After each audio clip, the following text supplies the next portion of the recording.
กเลยไปเอ้าบอกกูมึงไม่รักกินโอ้ไปรักกูสิมล่ะมึงรักกินได้จงนี่บักเลย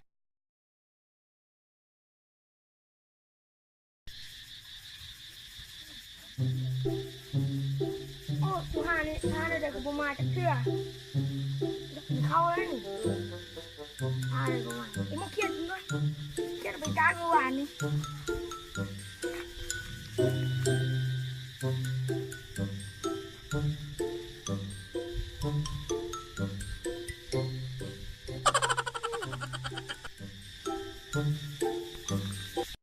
เอาเนาะตอนนี้ก็สู้ขั้นตอนการเก็บมกเขียดนี่ประเภทนี้หัวจิงไข่เกลือเป็นนัวเขียดแล้วนี่ครับใส่เขียดก่อน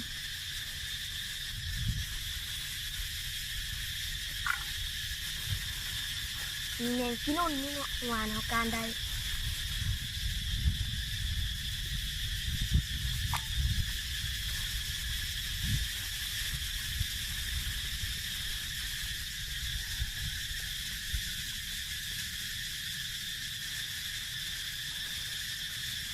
เอาเนาะตอนนี้เราก็เก็บให้หมดแล้วเนาะแมงกินนุ่นแน่ที่ขั้นตอนต่อไปก็เอาหัวจิงไข่ใส่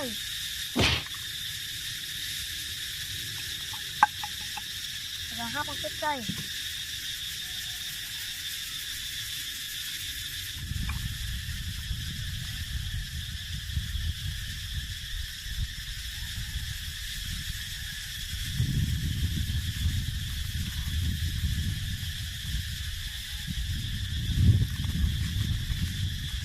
เกลือ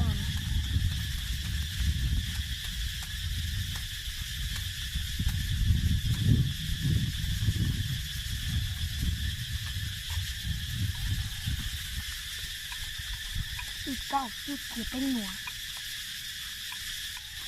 ไฟดับหมดเลย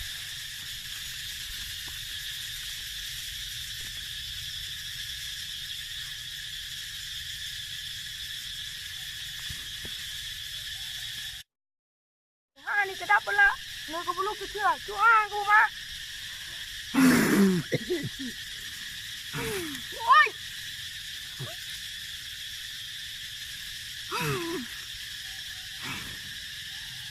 เดาดินเนี่ยไปควันกูดูดมากูเมามาบ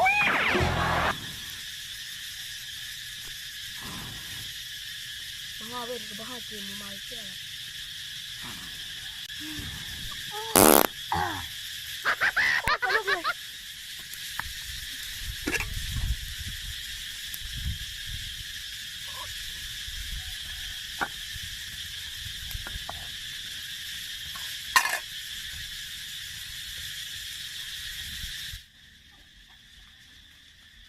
ปจะทำง่ายบ่ไปเอ็นมาเก็บทางไปอยากกินข้าวแล้วก็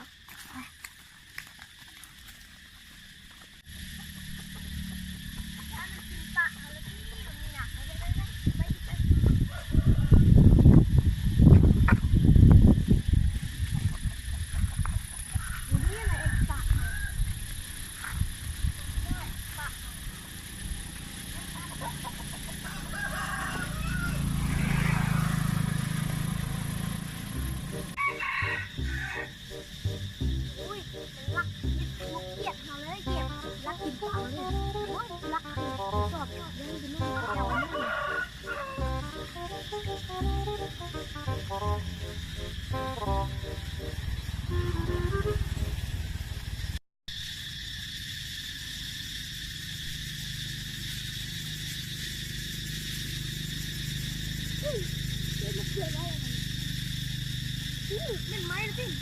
บอกกันโอ้มีคนงานคนก็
พอกเลยเชื่อเลยบอก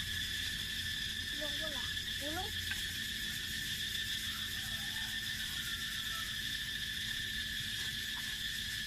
เฮ้ยกินมันมาจุกเข้าเหนียว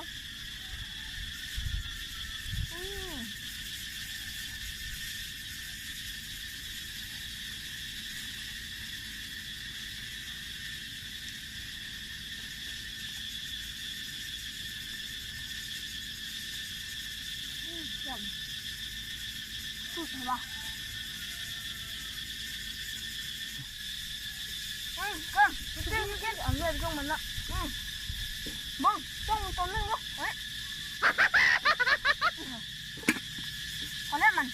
คนเดียวเอา2 คนเลยนี่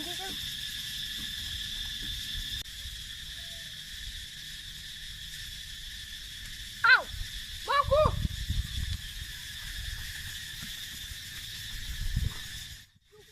ขับด้อยไปแล้วนี่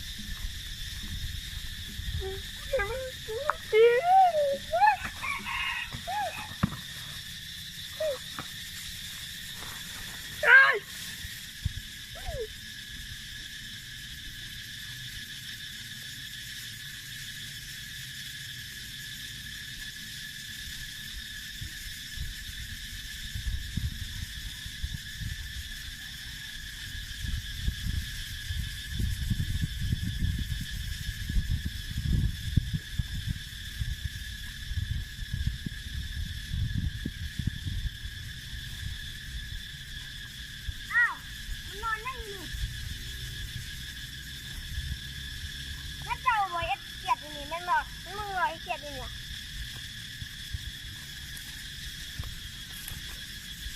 เฮ้ยมึงไงกูรักมึงรักกินโอ้พี่รักกูชิมนะมึงรักกินจงนี่บักใหญ่อยู่สายวันพ่อมึงอ่ะเฮ้ย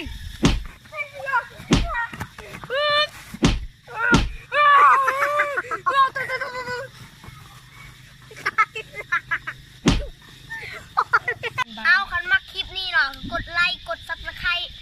เพื่อเป็นกำลังใจต่อคลิปต่อไปเลยนะนี่คือเกมเจ้าโง่